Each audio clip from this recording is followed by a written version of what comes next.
George, I've been talking to some of your old dog handling cronies, and they've told me a couple of pretty good stories about you. Were you a pretty good pool player in your day? Well, I was considered as good as there was in this country. Is that right? Mm-hmm. I played with about all of the top players in the world at one time. Wow.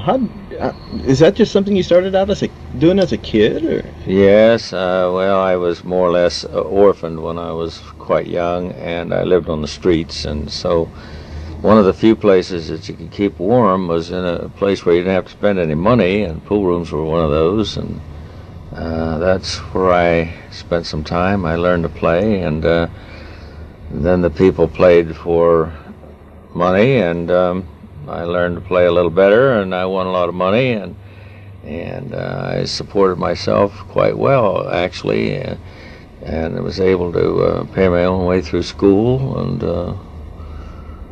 lived better than most of the people during the Depression times.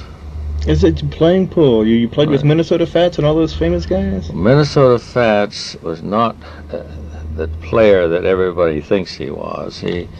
There's probably hundreds of players that could beat him. Oh, really? Oh, yes. I played him 2-to-1 odds. Is that right? Yes. So you can see he wasn't a great player. He was a good promoter. And when they made that movie called The Hustler, he went to Hollywood and claimed that was his life. It really wasn't, because at the time he wasn't known as Minnesota Fats, he was known as New York Fats. Oh, really? Mm-hmm. He actually came from DuQuoin, Illinois. But he made that claim, and rather than have a dispute over it, they paid him off. And naturally, when they paid him off, that gave him the right to make that claim. So he became known as Minnesota Fats. And he and I played way back when I was just out of high school, actually, for the first time, which you might be interested in the story.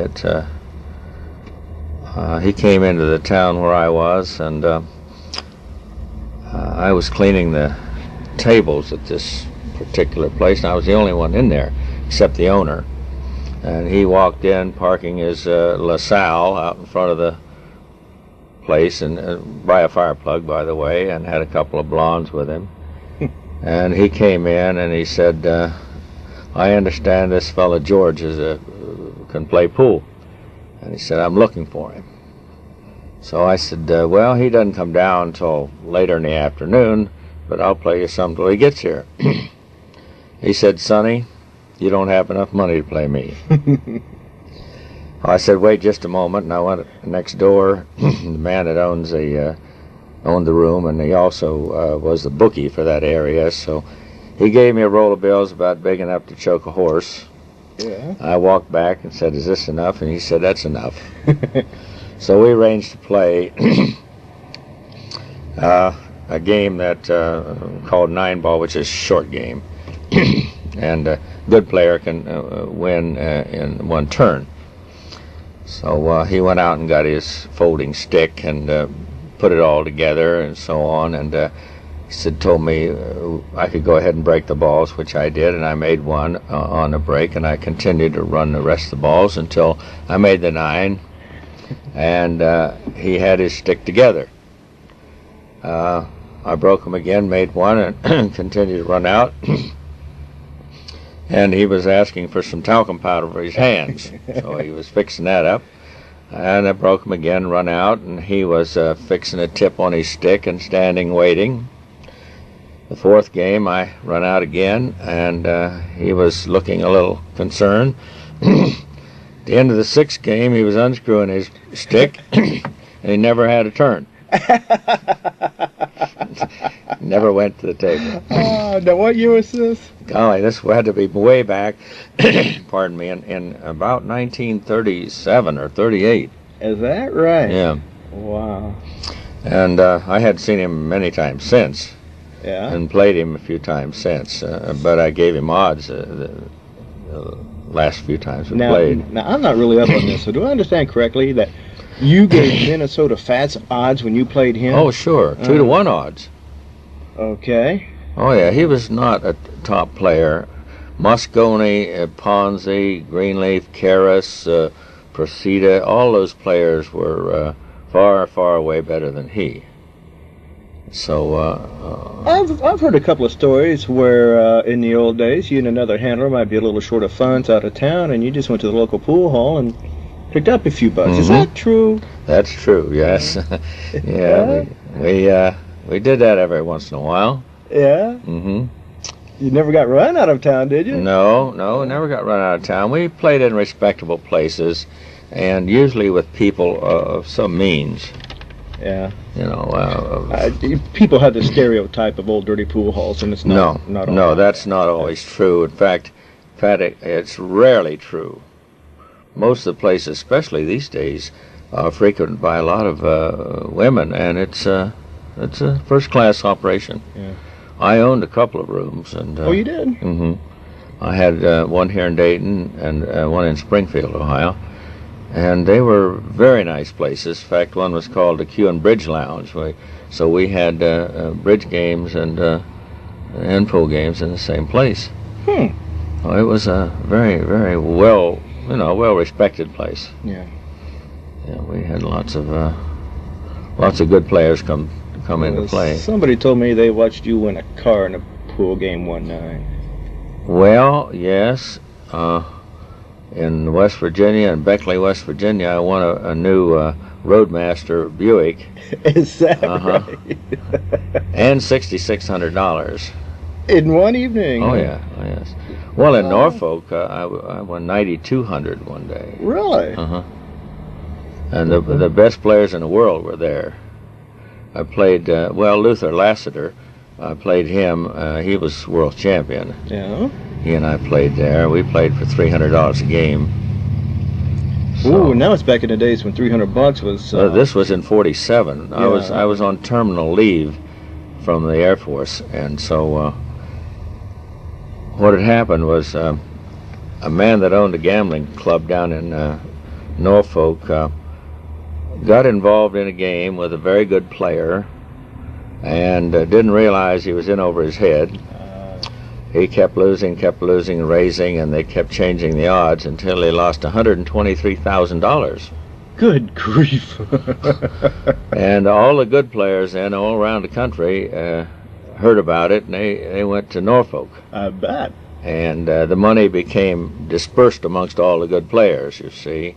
So when I got down there, I played 16 consecutive hours and played 5 different players, and I ended up that day with $9,200.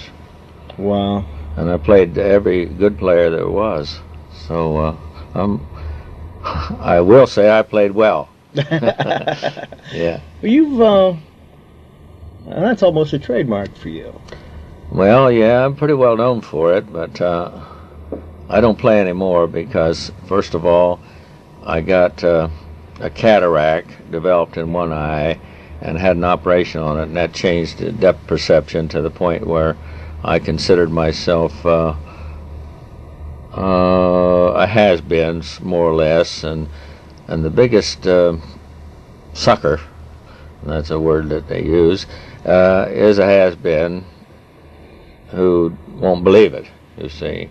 And in other words, I didn't want to fall into that category. So I simply quit. I hadn't played for 25 years until last year I played a little bit. Did you really? That's cool.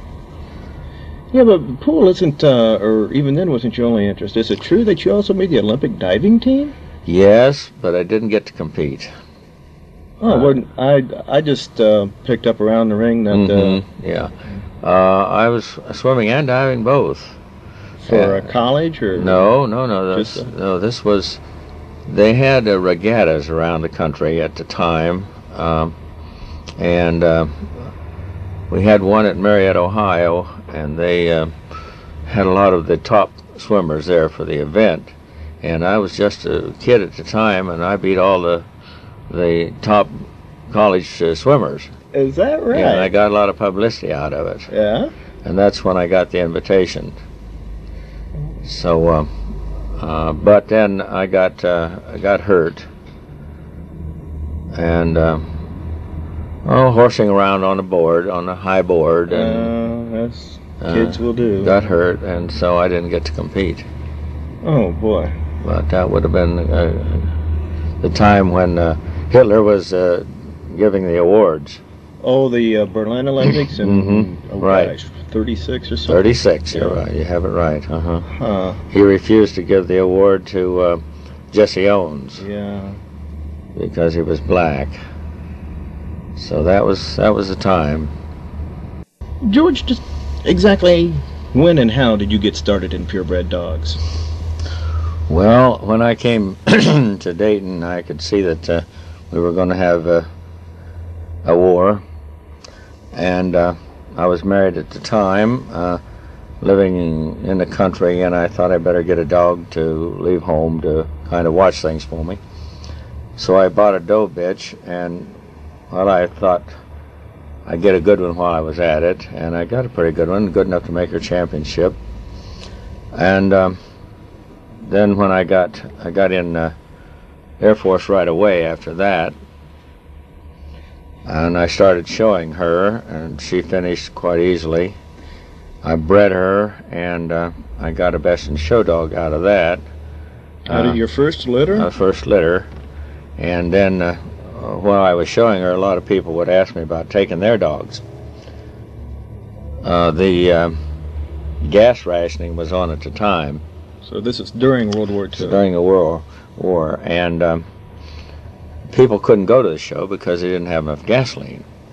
They'd issue you a $5 ticket, and that wouldn't buy enough gas to go to a dog show on. Although gas was cheap, it still wasn't quite enough. So the people who wanted to show their dogs came to me and with their gas tickets. Oh. So I actually showed dogs for gas tickets. Whoa, today somebody known as a gas handler isn't I know. So, but that's how I got started, and a lot of people would bring me their dogs and a gas ticket. Would I take their dog, which I did, and some of them were quite good, so I did a lot of winning. And then when the war was over,